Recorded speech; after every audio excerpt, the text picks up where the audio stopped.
I know some people are still busy finishing the marking from last semester, but at least we've got our seminar series started today.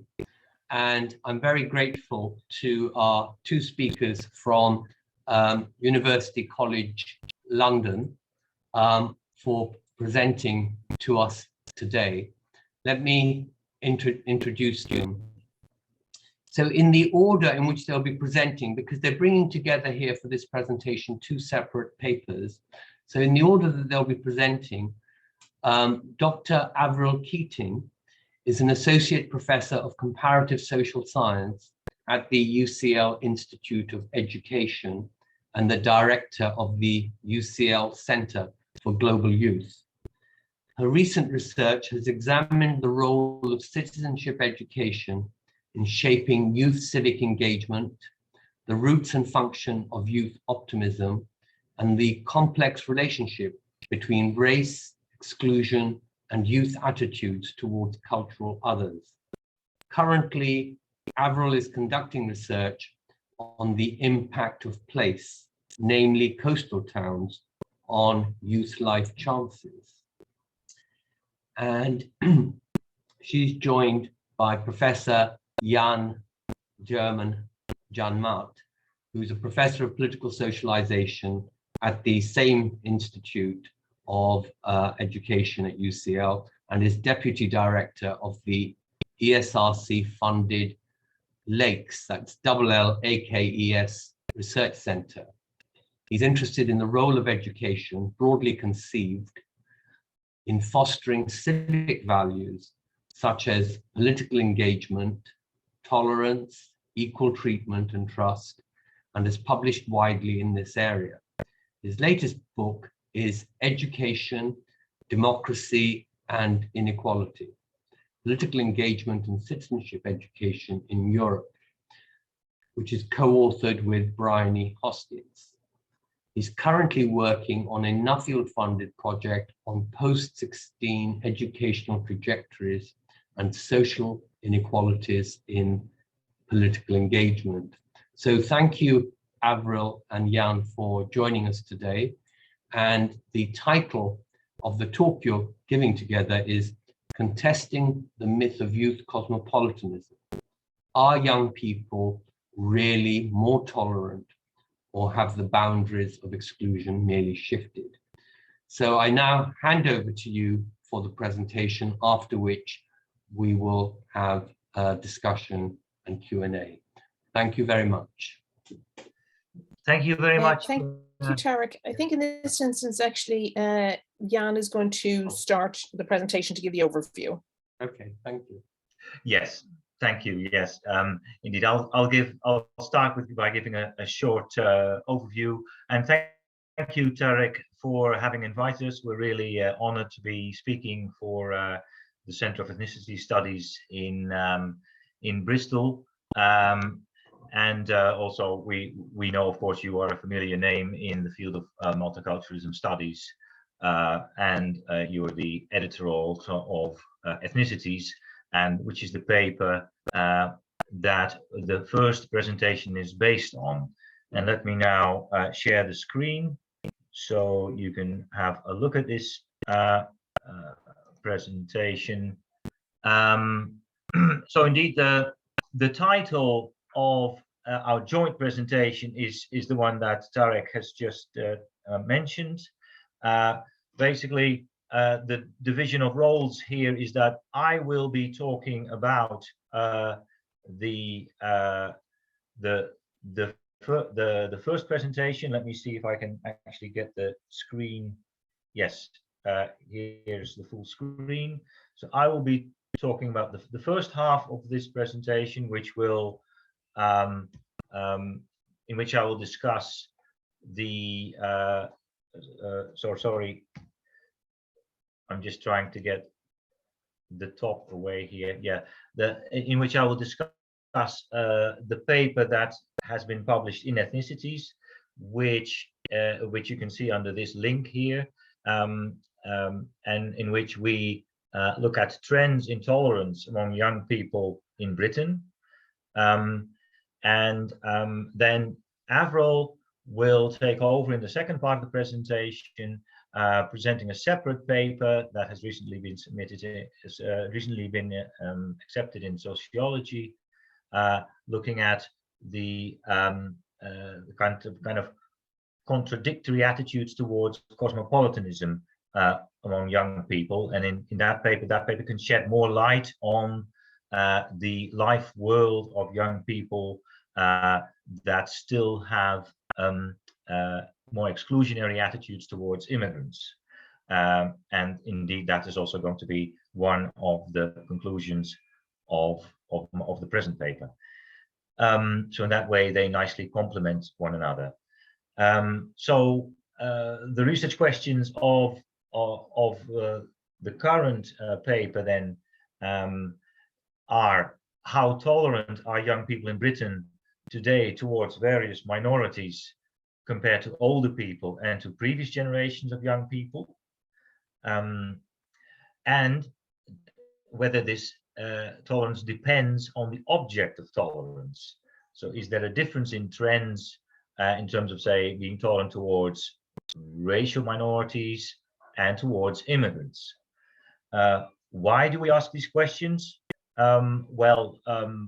First, of course, focusing on tolerance is very important, because you would want all citizens to have a tolerant mindset in multicultural Britain. Life would not be very pleasant in society if people did not have, if people were not tolerant. Also, we do this because young people are often seen as more tolerant, but they have also been most affected by the crisis, particularly by the financial crisis. They can be said to be facing more competition from immigrants for certain jobs, particularly in the service sector, in hospitality. How does that make them feel towards immigrants? I'm admitting another person here. We want to look at these tolerance towards different groups because there are contrasting findings of previous studies regarding the object of tolerance. Generally, people have found, scholars have found people to become more tolerant towards racial minorities, but in terms of, say, inclusive attitudes towards immigrants, some other findings have emerged, showing that people have actually become less inclusive in their attitudes.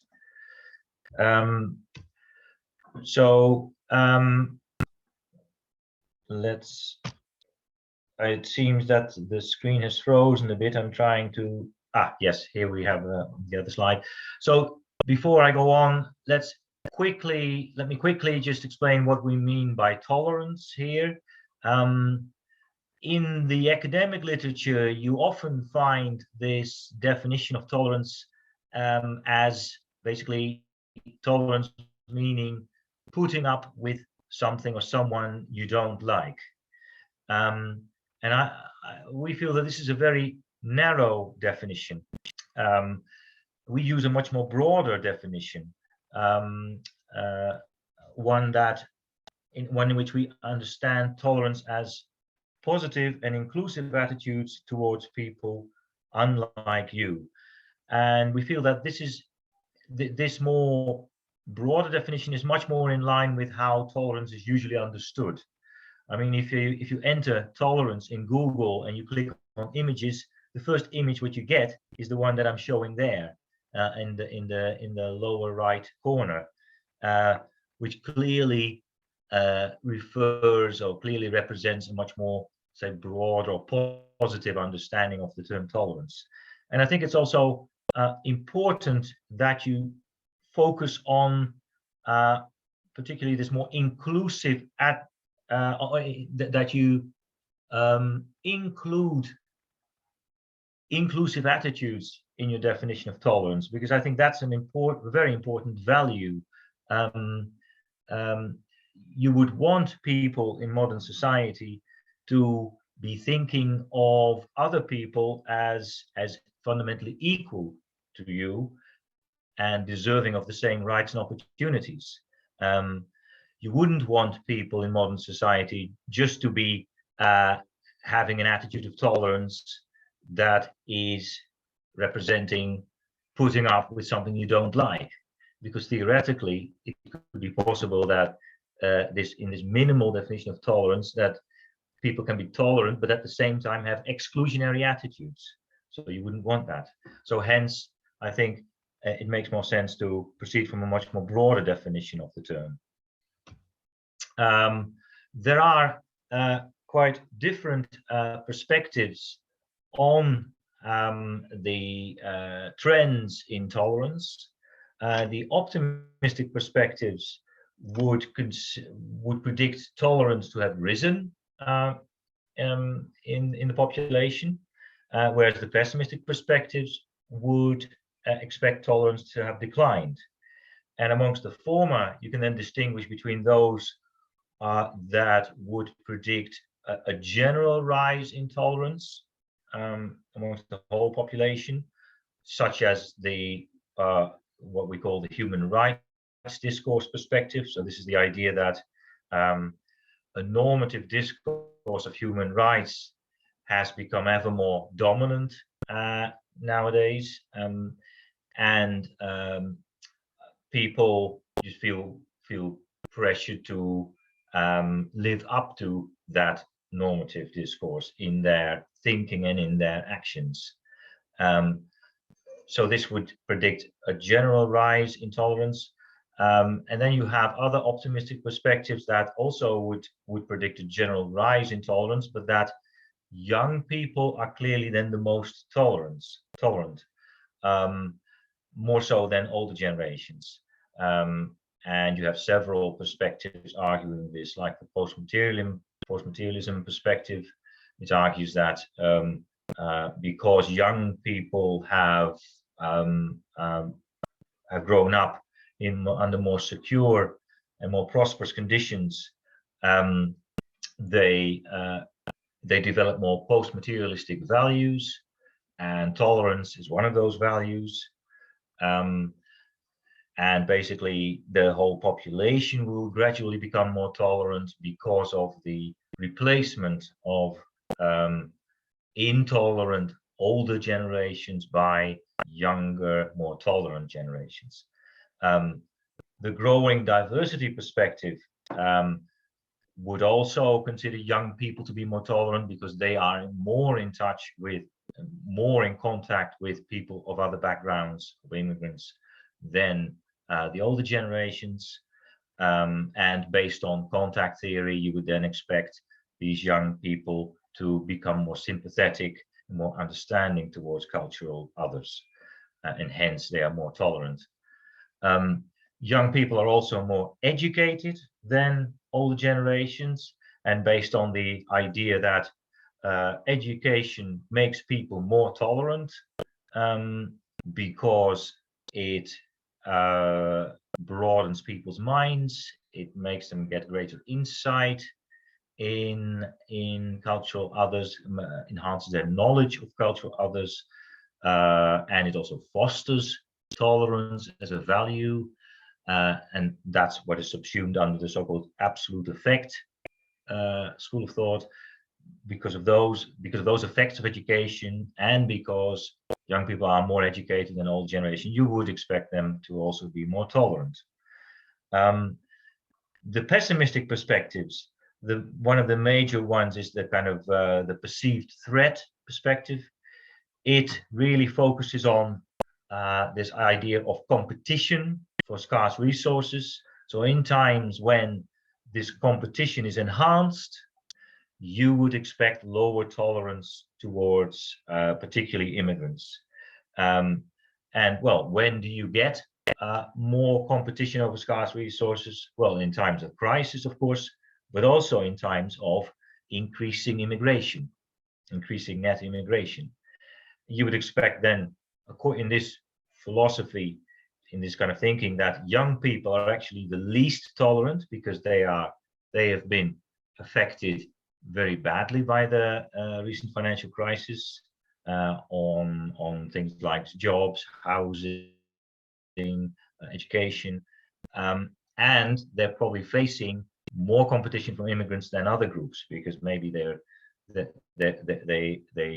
would like to get the same kind of jobs again in the service industry, in the hospitality, and so on.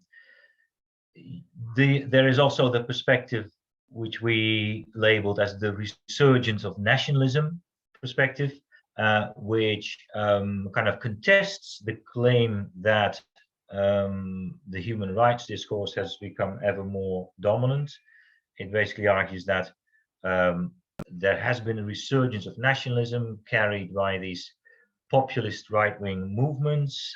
Mainstream politics has taken over some of the, or has incorporated some of the part of the agenda of these populist parties, and this has actually this has then shaped public opinion, and which has led to a decline in tolerance, particularly towards immigrants. And lastly, there's the positional effect school of thought, which would expect that that there has not been an increase in tolerance despite rising levels of education. And the idea here is that if education, the idea is here that education promotes tolerance only because education gives people a better social position, and particularly a social position that makes them less exposed to competition from immigrants. In that sense, there's a kind of a similarity in the logic of thinking with the perceived threat perspective. And when you face less competition from immigrants, you can afford to be more tolerant towards them. And the thing is that one's social position is a relative property. As the general education level in a society rises, this does not mean that social position rises in the aggregate. No, because when you are becoming more educated yourself, and the people around you are also becoming more educated, then your competitive position doesn't improve, and you won't be able to get a better social position then. If the effect of education is merely through one's social position, one's social status, then you can't expect it to increase tolerance levels in the aggregate. Okay, so this was the rather lengthy discussion of these perspectives, but they have informed our discussion of these trends. Here we see that indeed immigration has indeed grown to the UK, net immigration, particularly from 1995 onwards. Because of this, you would expect, according to the perceived threat perspective, that indeed intolerance towards immigrants has increased. So we used the British Social Attitude Survey with the following waves 1983 to 2013, and the World Values Survey using then the waves 1991, 1990, 1998, 2006, to assess these kind of more longer term trends. The advantage of these surveys is that they stretch back over several decades, so really enabling one to look at long-term trends. And then we used the following indicators, questions in the surveys, as indicators of mostly intolerance. These indicators then reflect or tap various objects of tolerance, and they also concern different attitudes. So intolerance as such, and also in the narrow understanding of the term, but also more kind of inclusive attitudes. So let's then review these indicators. Here we see declining intolerance of racial minorities across the board, across all age groups. As you can see, let's say if we look at the ones 50 age 50 and older, when confronted with the question on this list of various groups of people, could you please mention any that you would not like to have as neighbors? And then the percentage mentioning people of a different race. We see that this percentage is declining.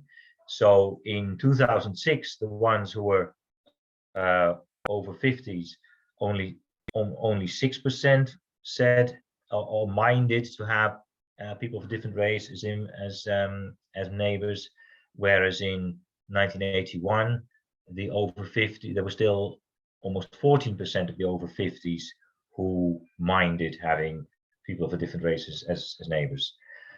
We can also see here that it was amongst the younger group, the youngest group, that the levels of intolerance were lowest. So this actually conforms very much to the expectation of these optimistic perspectives. The same here, another slide on intolerance of racial minorities. We see that it has declined in all age groups and very steeply so. And interestingly, this taps really, if you look at the question, would you mind or not mind if one of your close relatives were to marry a person of Black or West Indian origin? Well, this really taps people that are much closer to you than neighbors. So it's in a way quite revealing, I think, that also regarding people very close to you, your close relatives, you see this steep decline in intolerance. And again, you see that this is most pronounced amongst the youngest group. The same pattern emerges for intolerance towards people with different sexual orientations, as tapped here with the question whether you would like or whether you would mind having homosexuals as neighbors. Again, we see a drop in intolerance over time, and again, it's the youngest group is the least intolerant. So all these slides seem to be confirming very much the prediction of the optimistic perspectives. But now let's look at intolerance towards immigrants. There we see that quite a contrasting pattern. Of course, generally, what we see here is that the levels of intolerance are not very high. Just say amongst the young people, 10% who said that they would rather not like to have immigrants as neighbors. But we do see here a kind of a slight rise over time in intolerance towards immigrants. I mean, in all groups, in all age groups, the percentage minding having immigrants as neighbors is a bit higher towards the end of the time series than at the beginning of the time series. And also the difference between the youngest age group and the older age group is actually quite small. The youngest are still the least intolerant. But then let's look at support for discrimination. So basically, exclusionary attitudes, and here we see so when which is then tapped with this question: when jobs are scarce, employers should give priority to people of this country over immigrants. Well, we see even majorities of the population agreeing with this statement, and we see that this percentage of agreement has risen over time, particularly amongst young people and also amongst middle-aged people. It has more or less been the same amongst the older generations. And interestingly, here it's no longer the youngest people who are the most tolerant. It's actually the middle-aged people. So this is this seems to really support the pessimistic perspective, and actually the perceived threat perspective. This is then the only indicator that's kind of positively phrased. So this is measuring tolerance. This is support for equal treatment. So more or less the antonym, the opposite of support for discrimination. And here indeed we see that it has declined based on this particular question. So legal immigrants to Britain who are not citizens should have the same rights as British citizens.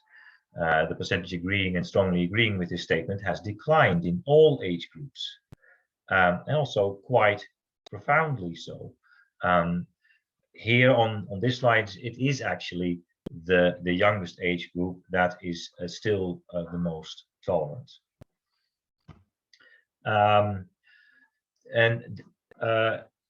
This is just to this is not really perceptions of ethnic competition. That's not really an indicator of tolerance as such, but I thought it would be nice to include it here because it shows because it is tapping this key causal mechanism proposed by the perceived threat perspective, namely enhanced competition.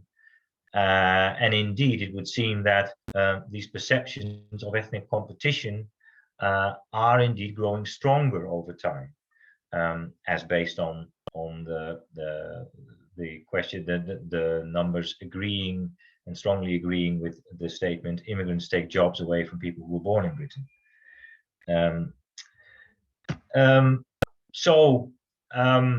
Just to summarize in terms of the main findings, by the way, I should mention here that the paper also presents age period and cohort effects analysis, but I don't really have time to discuss those. But those analyses are basically confirming this overview of trends.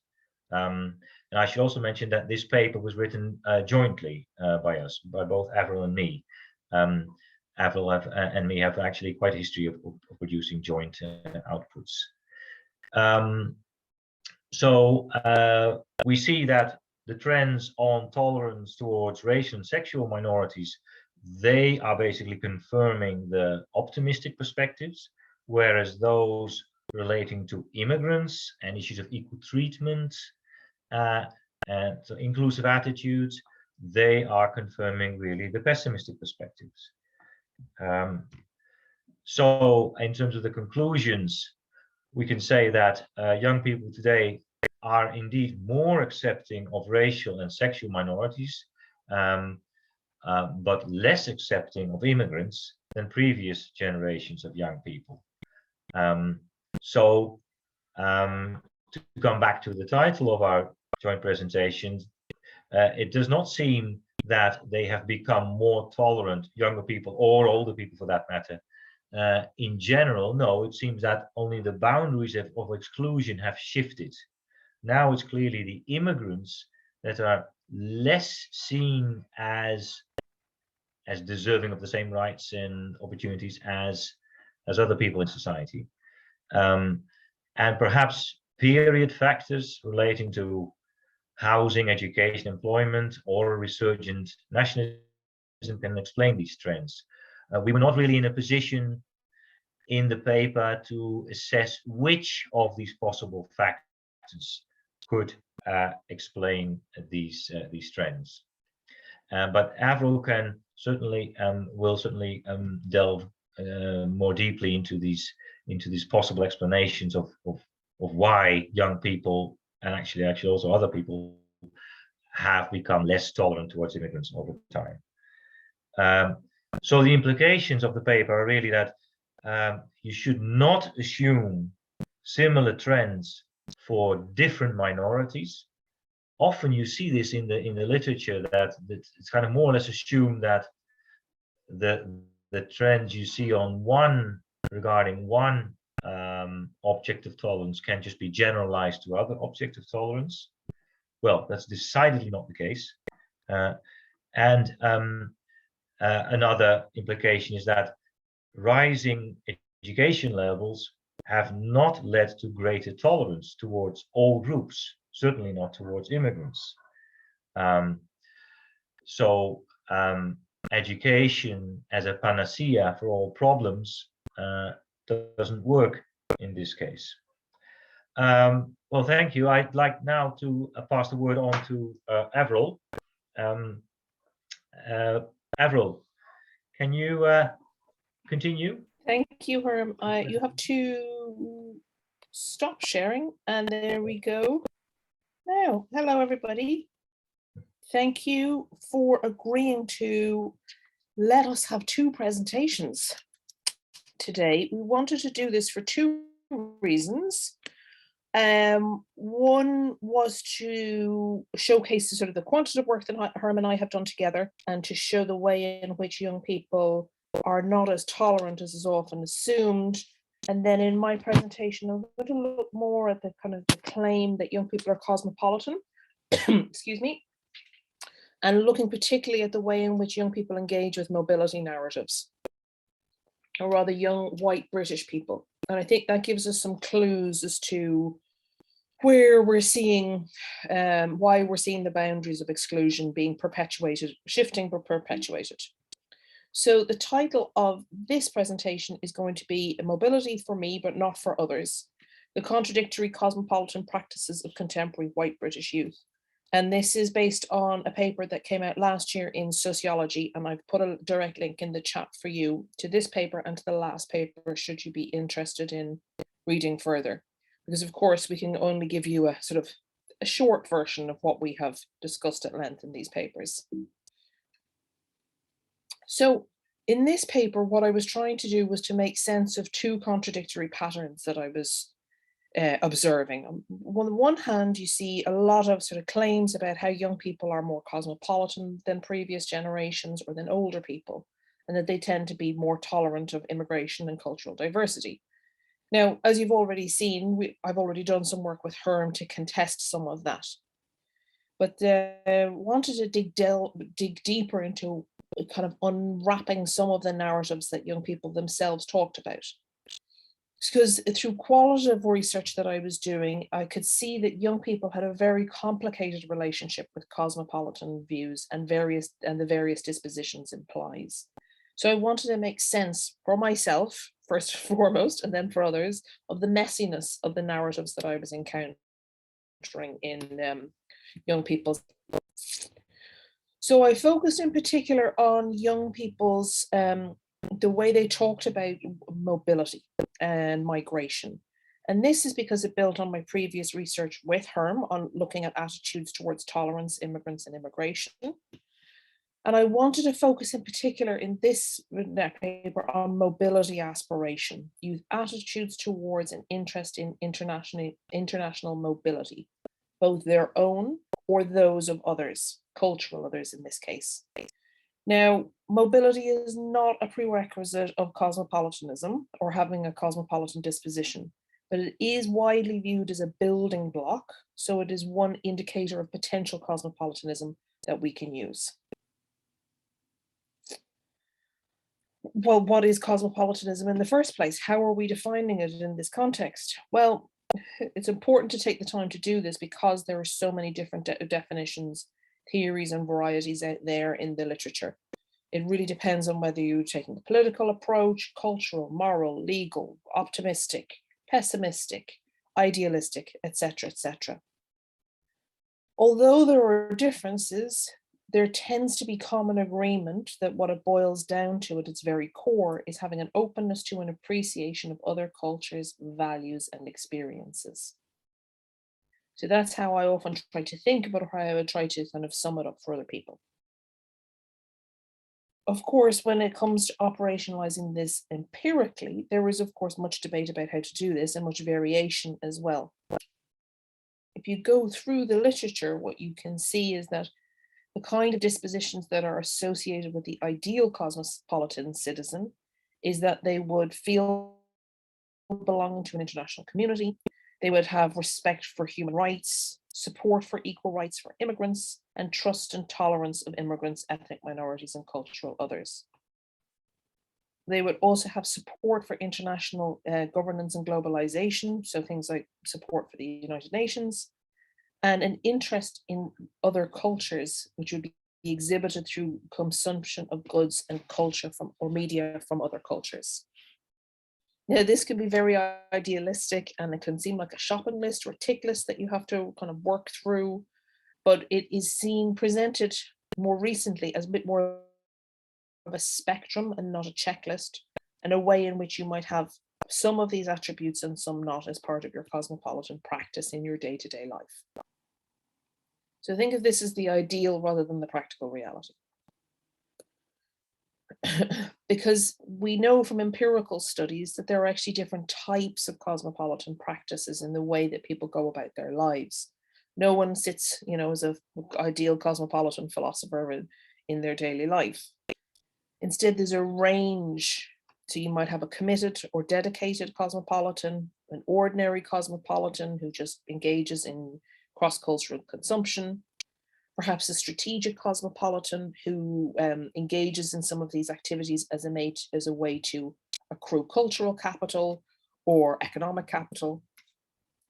And so what I want to try to add or argue for in this paper is that there's also sort of a very conditional and one-way cosmopolitanism in operation or in practice in some young people, where essentially their attitudes to mobility boil down to, I want to be able to be mobile, and people like me should be able to wander around the world and pick and mix from different cultures, but cultural others should not be allowed to be mobile if they want to come and stay in Britain.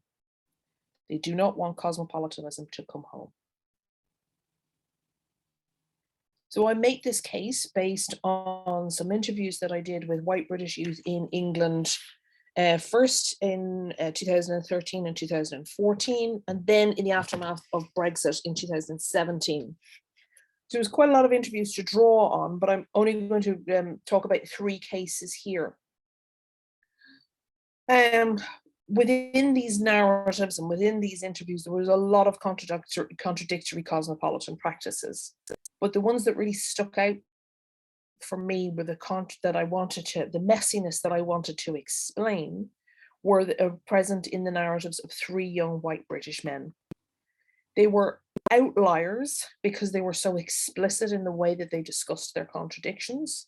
And as such, they provide a unique kind of point of interest for understanding and thinking about the complexities of cosmopolitan practice.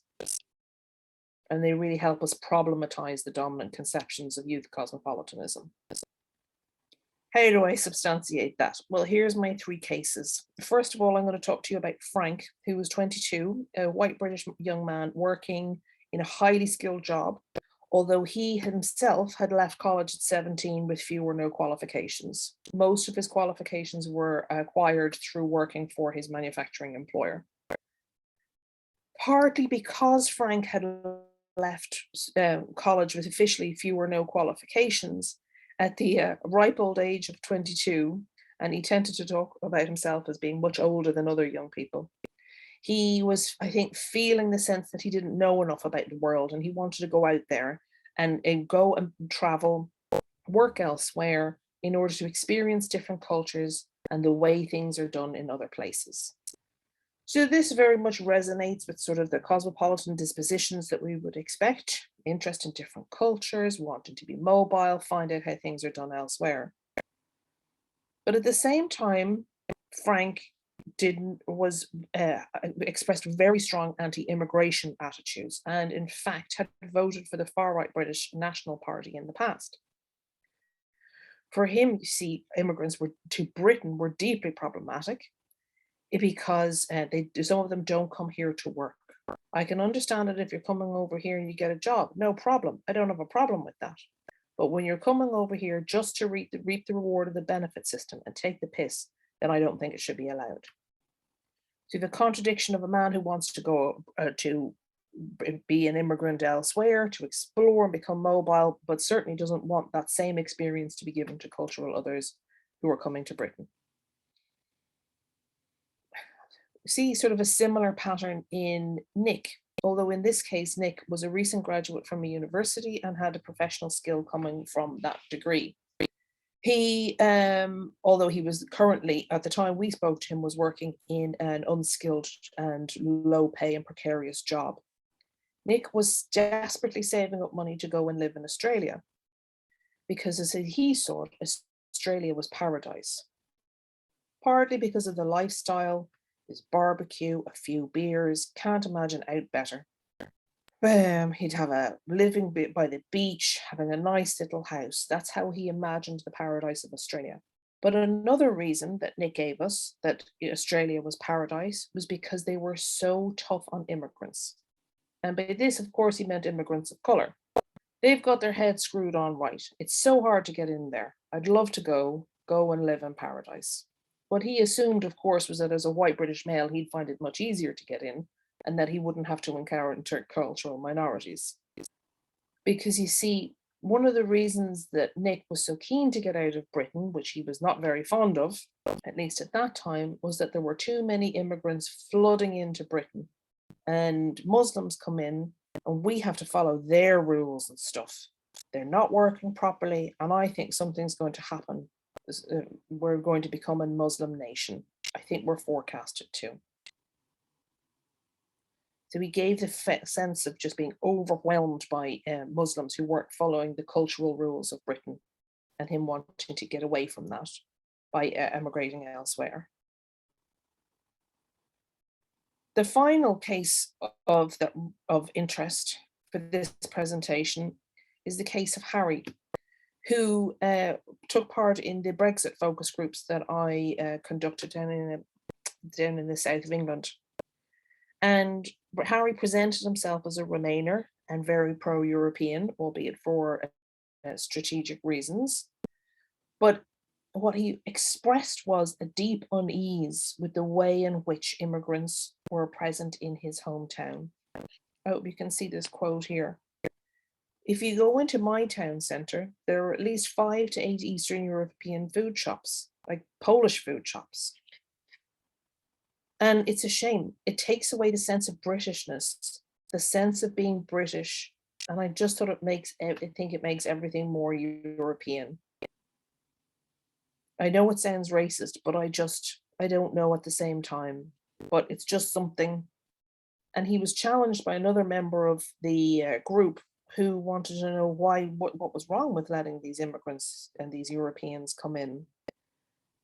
And all he could say was, he tried to backtrack and sort of reflecting his unease. I've not got a problem letting them in. It's just that this is an English town. Why are there so many European shops? So definitely displaying a sense of unease and a sense of cultural displacement. Also, I think providing an example of situated cosmopolitanism, wherein Harry would have been trying to suddenly assert more cosmopolitan or tolerance attitudes in front of his peers in response to their challenge. So I think, a view as a pro-European who wants his hometown to be less European. So how do I try to explain these three sort of contradictory narratives? See, as I see it, all three want to avail of opportunities to work and study and travel outside of the UK, but they don't want to extend this opportunity to cultural others who wish to come to the UK. In their view, cultural diversity is okay as long as it's out there, somewhere outside of the world,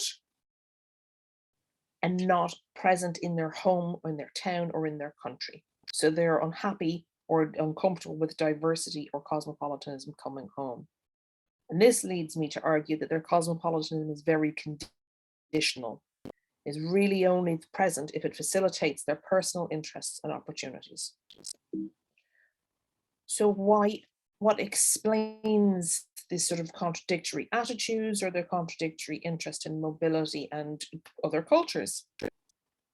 Well, what I argue in the paper is that there are various factors that can kind of help us to think about and explain why they have such contradictory and messy narratives or messy attitudes. And first of all is that these young people grew up at a time when there was a rise of cosmopolitan intolerance and being told being tolerant is good, but there was also a simultaneous backlash against these. So they actually just were bearing witness to and reflecting the clash and the contradictions that you'll see in the public sphere.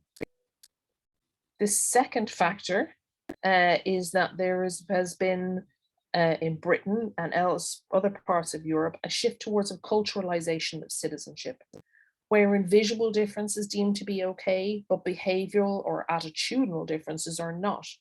So you can be Black and fit in, or Muslim and fit in, as long as you follow the white people's rules. It's a very assimilationist approach.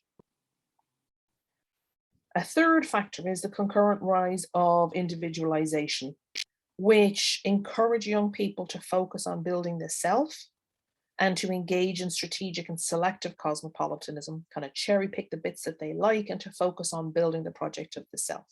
For this, of course, we can kind of think about Beck and Giddens and those sorts of ideas about how the risk society contribute to shaping the young people's narrative today. But I think what might be of more interest in this seminar is how these ideas and these contradictions reflect the contradictions of race, privilege, and mobility in terms of Western attitudes and Western youth attitudes towards mobility and their attitudes towards non-Western youth mobility. So in the global North, international mobility is often sort of an opportunity to find yourself. It's a rite of passage, a way to build, it's a lifestyle choice that helps you build cosmopolitan capital or develop your personality. A temporary choice where you can go and step out of your normal world for a while, and it can involve consuming the other rather than deep engagement with cultures. This, of course, draws on the legacies of colonialism and perceptions of privileged access and ethnic hierarchies, often deep-seated rather than explicit. So as a result, when young people from the North engage in international mobility, it can be about, or cosmopolitanism, it can be about maintaining white privilege, not challenging it. And this sort of approach from Western youth to understanding mobility is in stark contrast to how young people and older people as well think about mobility of young people from the global South to the global North, or in fact within the global North from less desirable parts of the global North. Because when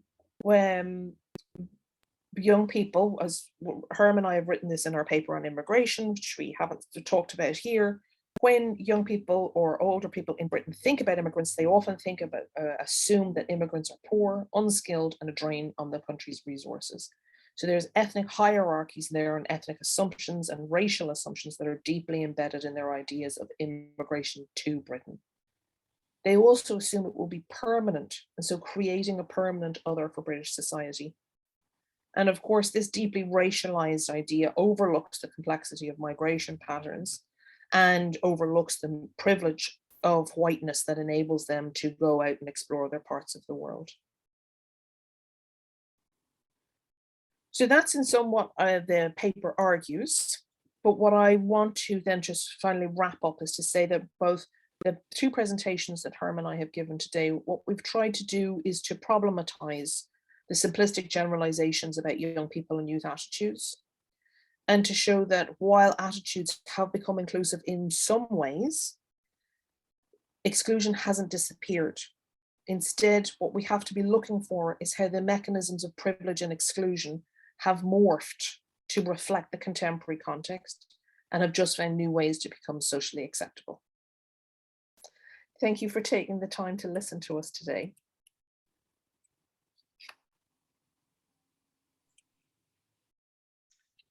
Thank you very much, Avril and Germ, for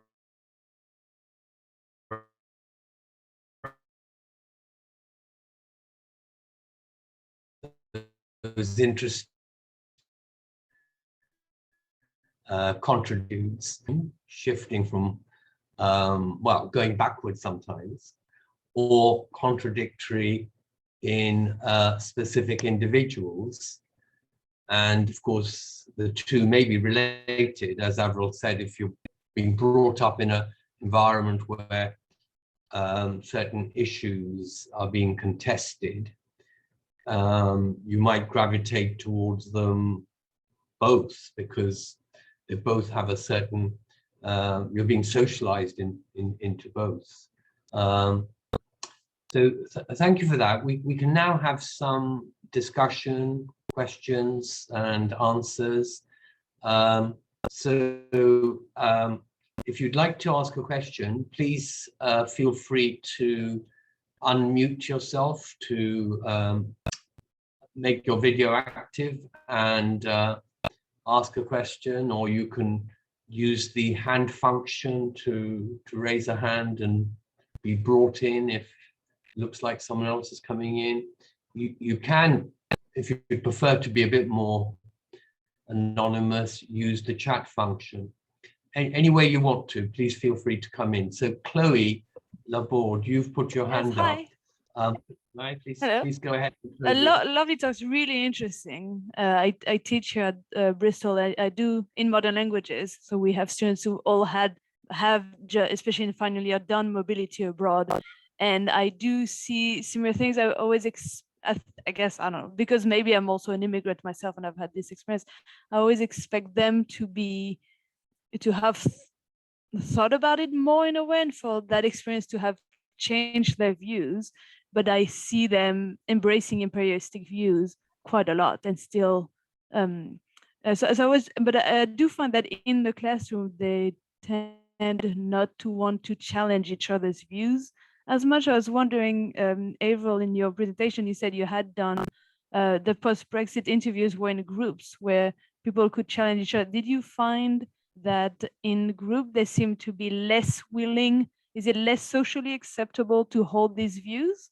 Is it something you've been able to notice? What was very interesting, I did 2 focus groups with Harry's peers in his setting.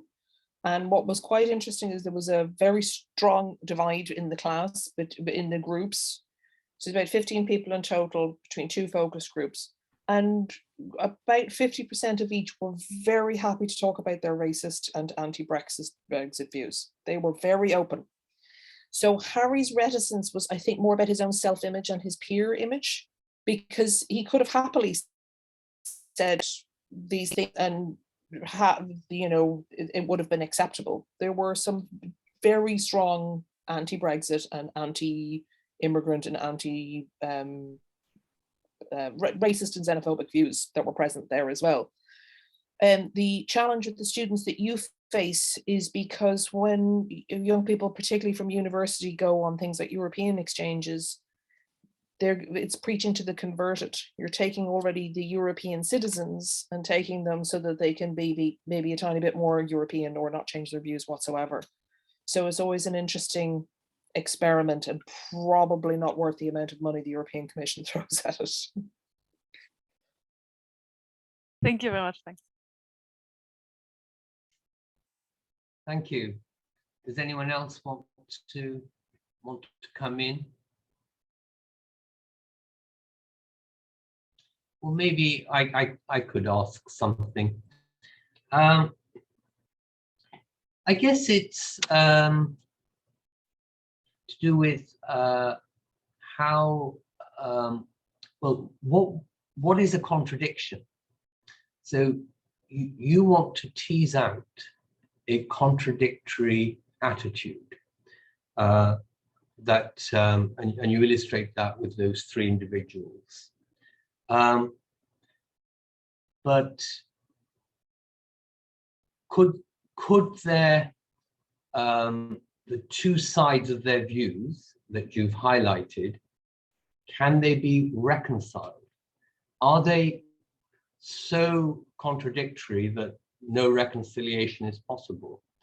So I guess what I'm suggesting is it may be that they may have an attitude which isn't contradictory, but needs to be resolved and needs to, if you like, be categorized in its own right, rather than as a contradiction or as a failure by another standard, by another comparison to another attitude.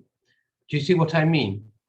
Does that make Yes. sense? I mean, if I illustrate it, I mean, for instance, at least 2 or 3 of them might have been, if you'd said to them, well, do you think then that states should only allow in the first instance temporary migration, that people should have residence limited? They may have said yes. Oh yes, that's right. And so, and the contradiction is gone, because they'd be willing to agree to that view as a consistent view across the board, rather than, oh, one view for people like me, another view for some other people. That's an interesting question. I think how I would prefer, rather than assume consistency, because I don't really believe humans are very consistent. I think they're a jumble of contradictory attitudes. It's very positional and it's a spectrum, and that I like actually Scarce and Woodward et al. The way they try to understand humans in practice, which is that in a certain position, or if it interests me or it's in my self-interest, I will express this view, and then I might shift my view in a different position, or as I get older. I think the question is that do they have, to what extent could this be, is this really cosmopolitan? Is it just so low on the spectrum? Or is it something that could be, that could develop through cultural engagement? I'm not saying everyone should be an ideal cosmopolitanism, but rather that it's a curiosity. If you take Frank, who is interested in other cultures, if he went abroad and engaged with other people, would he suddenly become more tolerant? Or would his cultural engagement be so limited with that he would end up not really developing any further? Whereas Nick, who just wants to immigrate to white land so that he can stay away from immigrants, or that's his perception of what Australia will offer him, seems kind of unlikely that cultural engagement is going to get him that far. But it's the way in which we can kind of, I suppose also of interest to me as an academic, the way in which we can kind of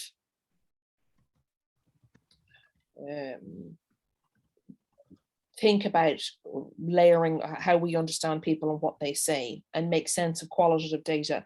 These are all from, you know, interviews where people are saying things that are so wildly different that you think, whoa, how do I make sense of this person? So. Yes, thank you.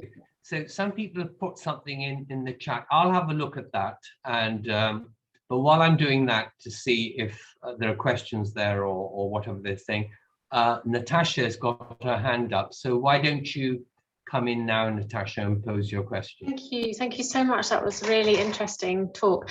I just wanted to ask you a bit more about education, because in the first presentation, we got the sense that higher levels of education weren't particularly beneficial in terms of changing people's perceptions. But then in the second presentation, we got the sort of, I just wanted to tease that out a bit more, the kind of suggestion that perhaps what the type of education, particularly around kind of citizenship. And I think I was just thinking, you mentioned at the end there that you'd done another article, and I just wondered if you could just tell us a little bit more.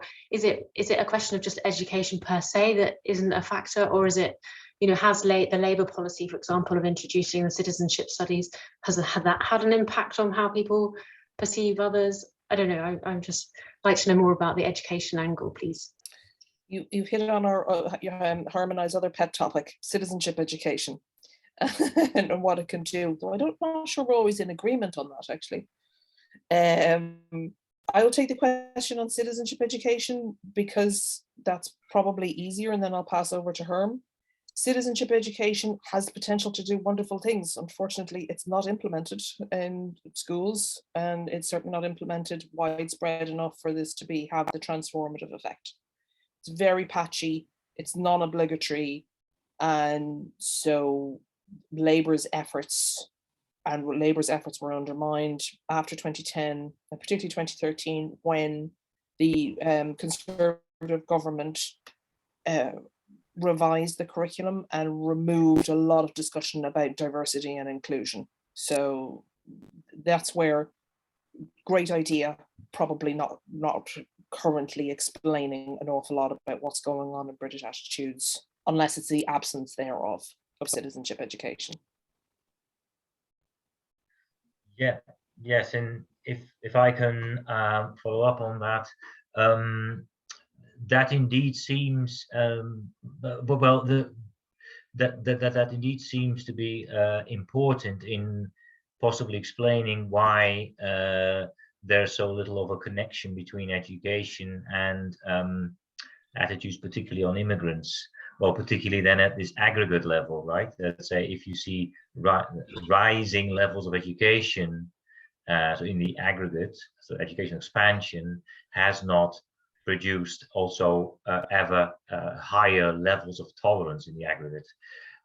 This could indeed be the case. It could indeed be the case that simply these functions of education that the so-called absolute effect of education thesis highlights, which is the idea of, through education getting greater insight in other cultures, allowing you to dismiss stereotypes and prejudice as false claims, and also the idea of education promoting the value of tolerance, that those two functions of education may have really become completely snowed under in terms of, say, the really very patchy provision of citizenship education that Avril mentioned. Also, I should mention here, quite importantly, the complete absence of citizenship education in vocational tracks in England. I mean, the education system is so specialized here in England that you only get very practical courses when you do vocational education.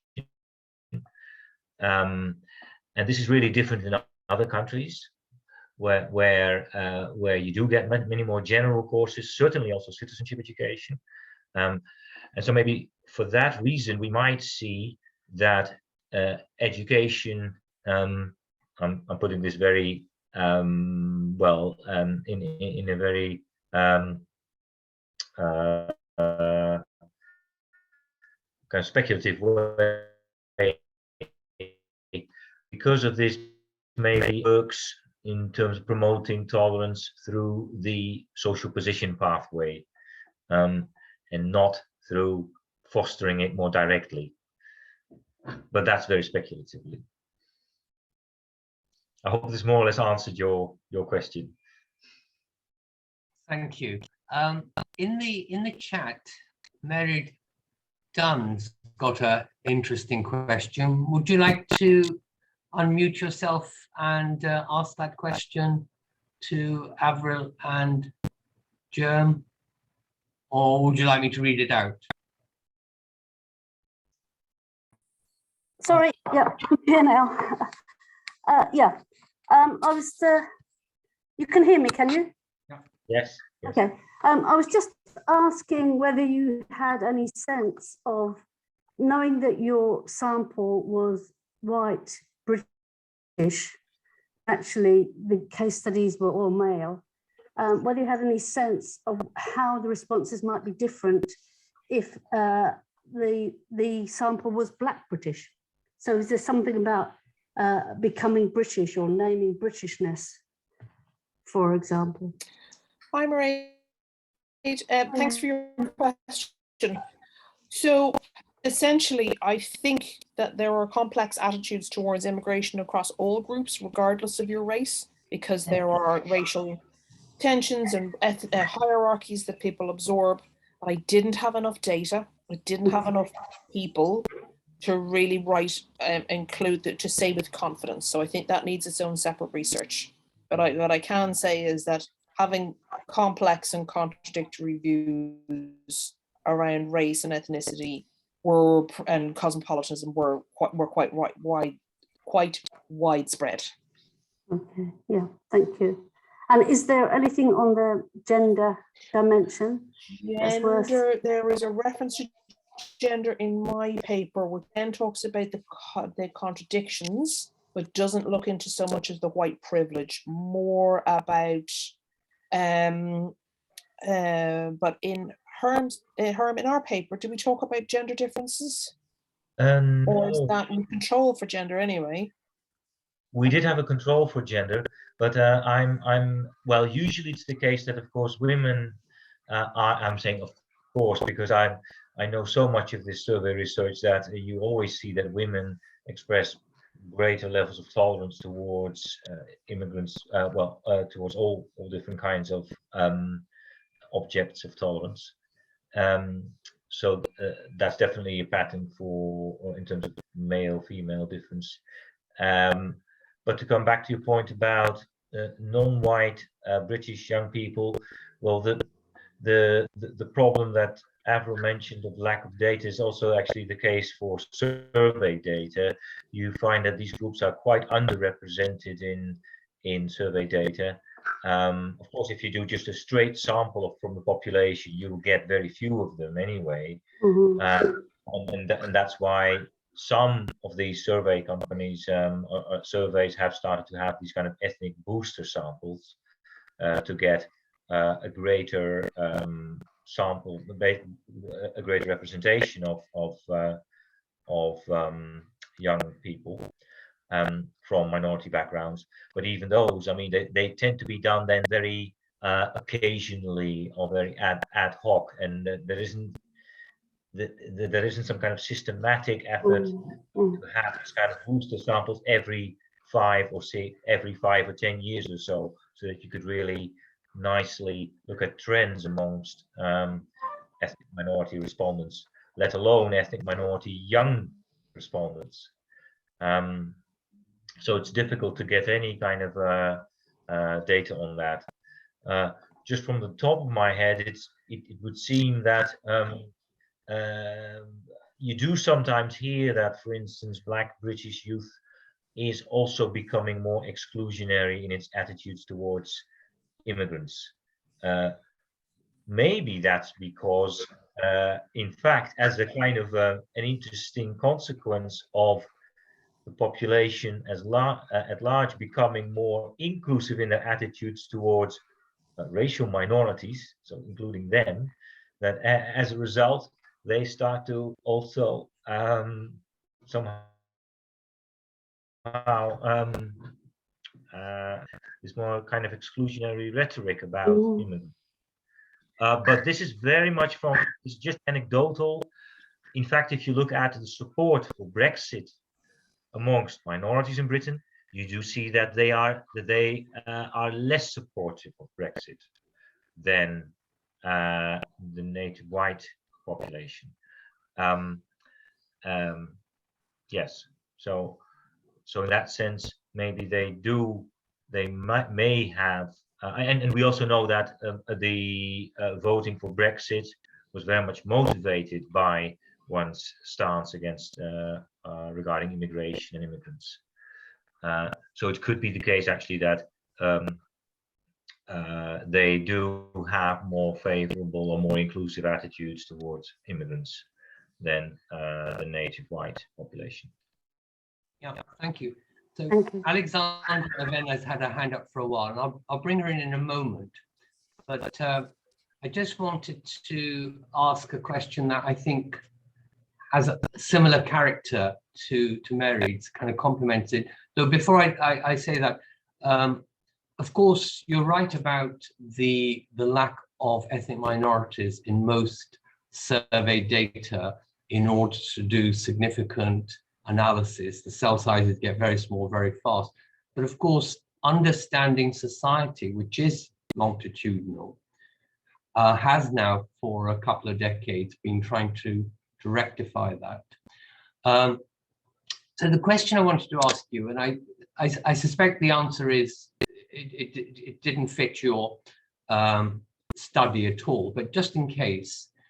So your study ends up, for whatever reason, sample size or whatever other reason, ends up focused on young white British people. but you did draw on data sets like the World Value Survey, where you could have made comparisons with people in other countries. Of course, they wouldn't necessarily have had the same circumstances. For instance, tracking it against rising immigration would be different in different countries because they wouldn't have identical pattern to that in Britain and so on. So my question is, did any part of your research involve seeing whether what you were identifying in terms of this differential tolerance to different groups, specifically racial and sexual minorities on the one hand and migrants on the other, was it paralleled or not paralleled amongst young people in other countries? Yes, that's a very good question. It could indeed easily be explored with the World Value Survey, because I've shown the various items that were taken from that survey. We have not done so, maybe because we were just so focused on these interesting results, these different trends towards these different groups, that we simply forgot about the international dimension. But it would of course be, it would of course give also the findings much greater punch if you could demonstrate that similar patterns happen. Also these kind of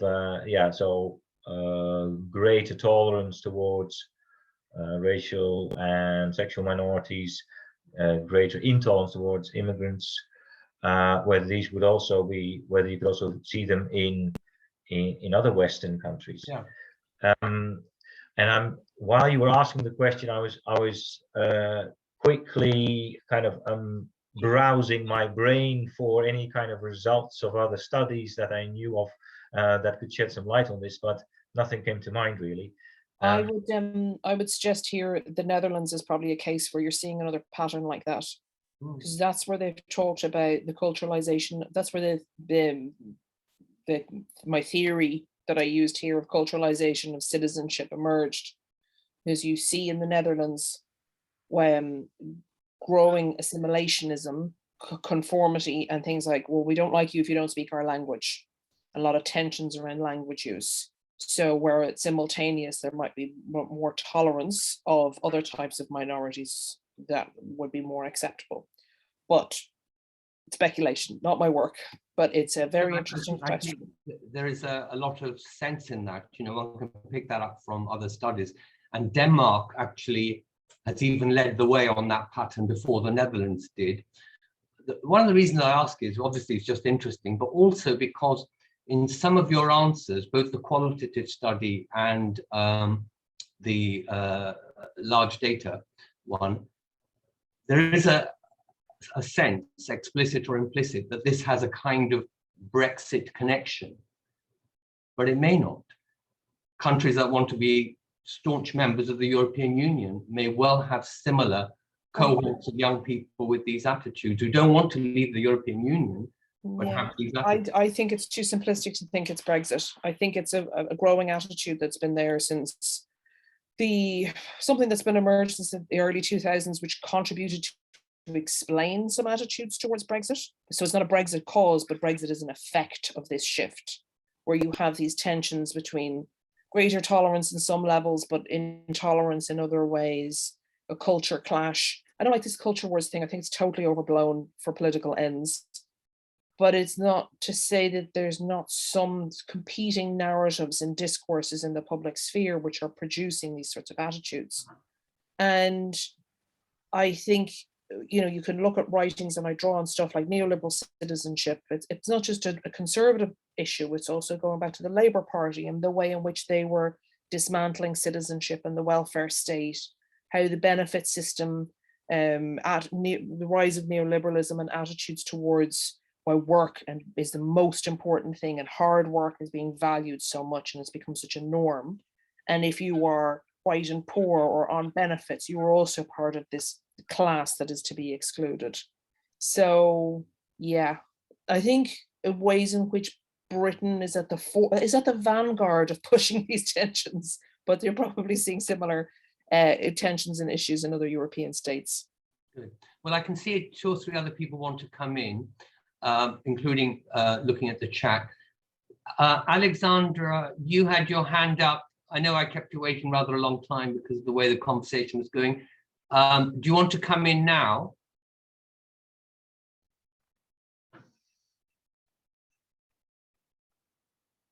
Maybe she's away from her computer for a moment. So in the chat a little while ago, Greg Smith put a question. Greg, do you want to unmute yourself or make the video active and ask the question yourself?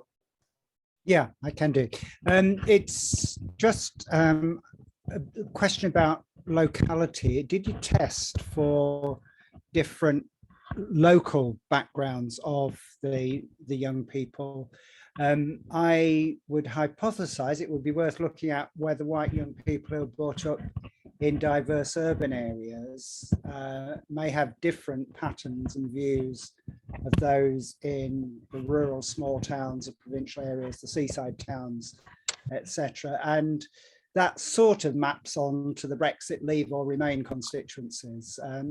Did you test any differences? Did you find any differences? This is essentially, did we test the contact hypothesis, which I certainly didn't within mine, but Herm?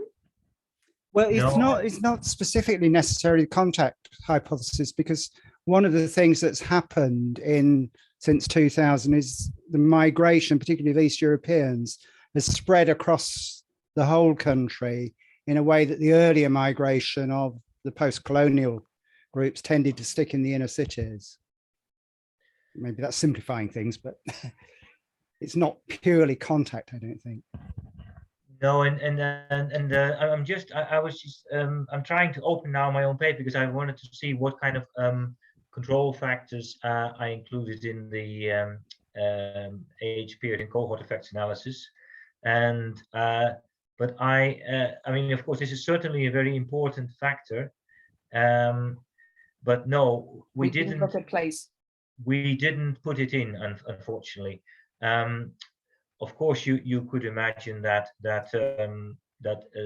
young people in more provincial towns and in rural areas are less tolerant towards a range actually of minorities, but we haven't really we couldn't really control for that, but we might have, because it might be present in the British Social Attitudes survey, which we used, but we controlled for marital status, tenure,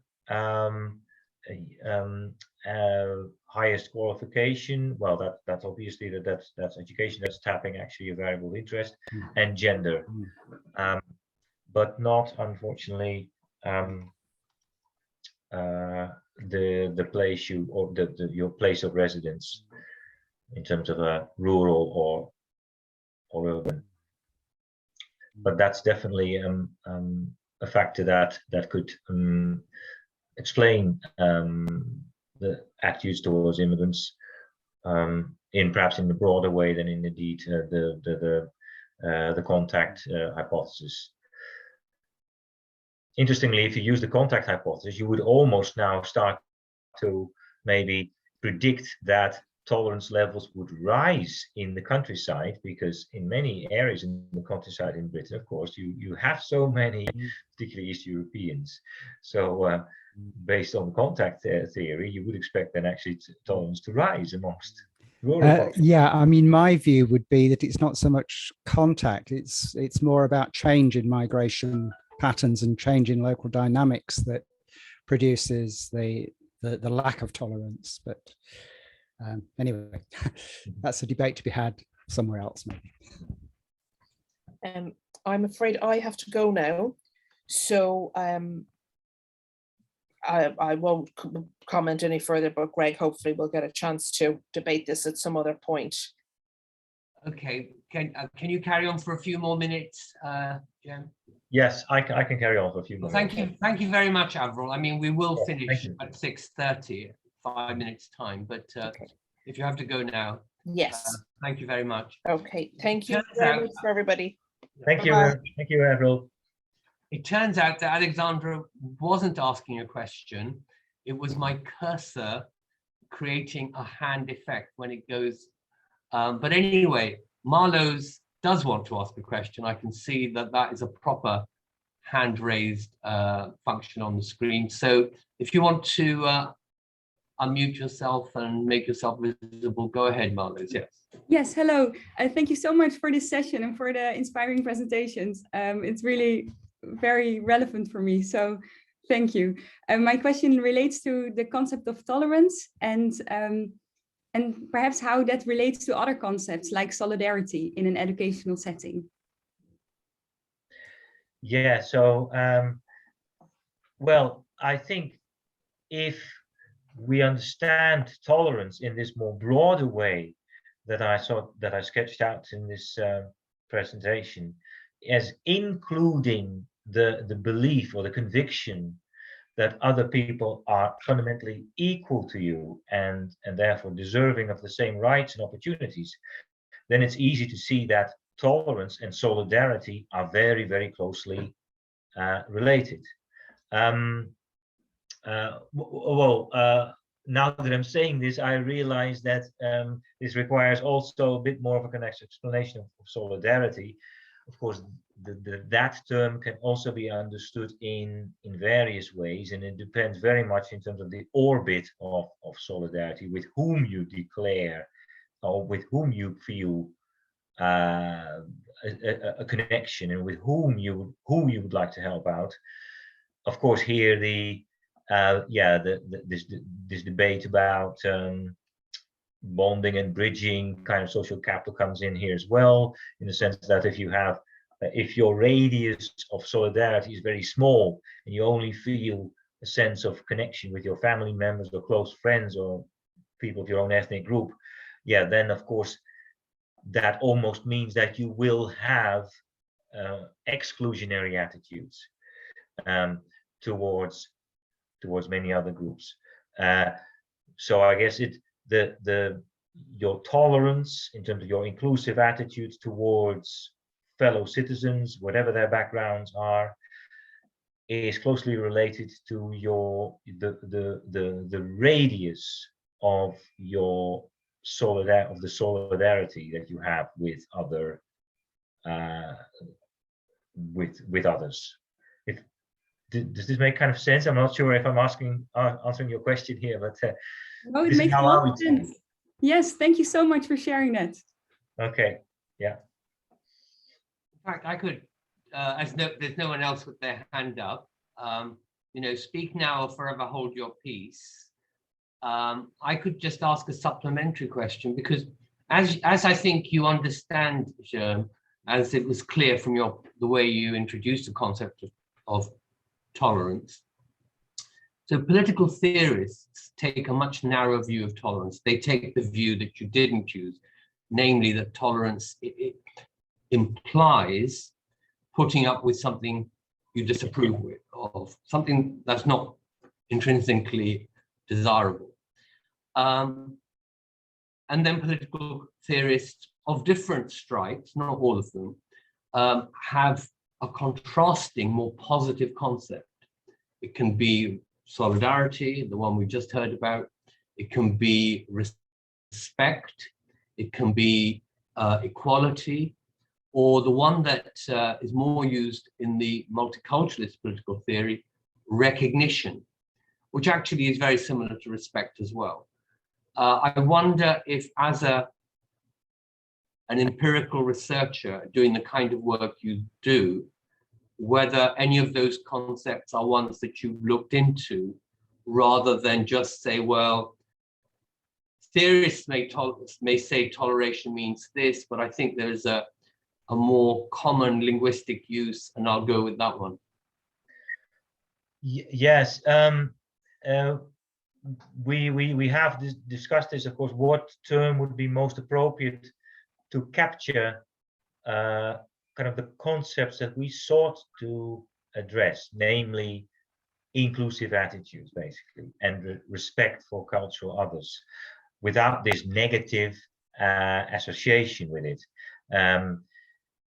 And perhaps we should have, rather than embarking on this kind of lengthy discussion of the term tolerance as such, maybe we could have prevented this by simply using a different term like respect, or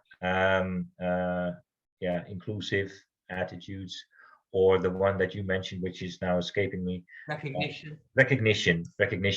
Yes, that would have.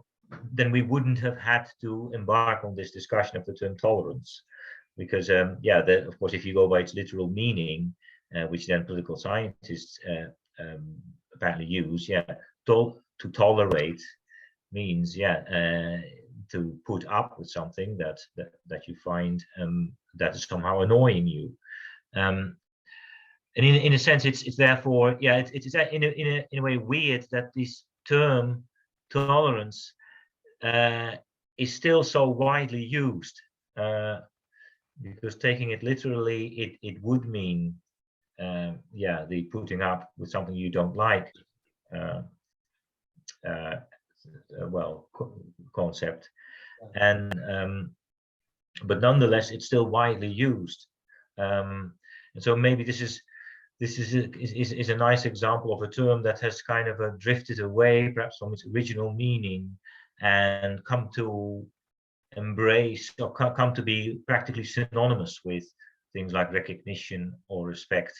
Yes, I think you are right. The social meaning is now different from that found in political theory texts.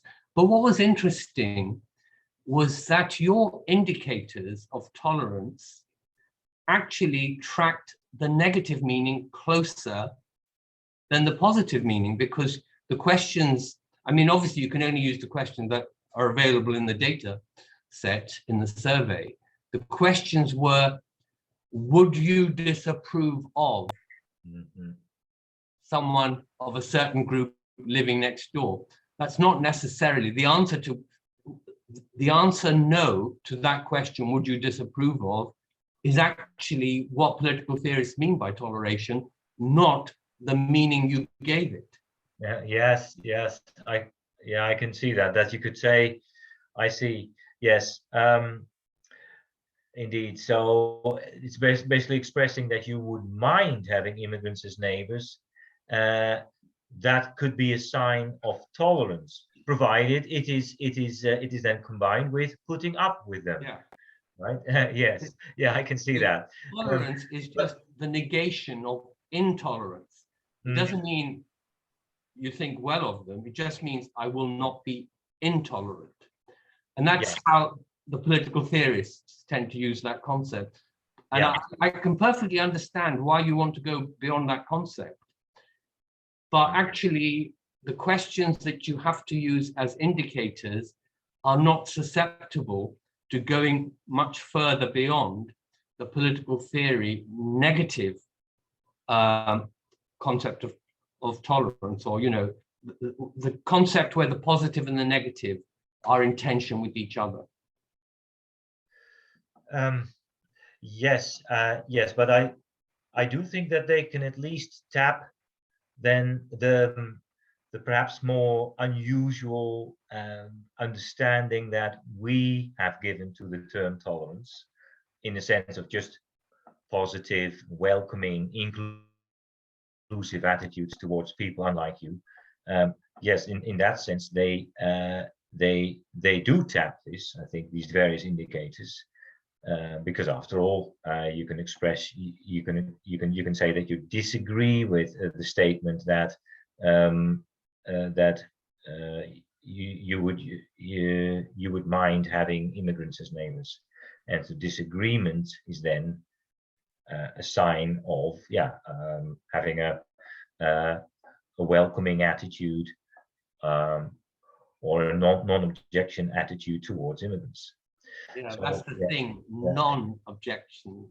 Yeah. Okay, anyway, I think we've taken that point where it goes.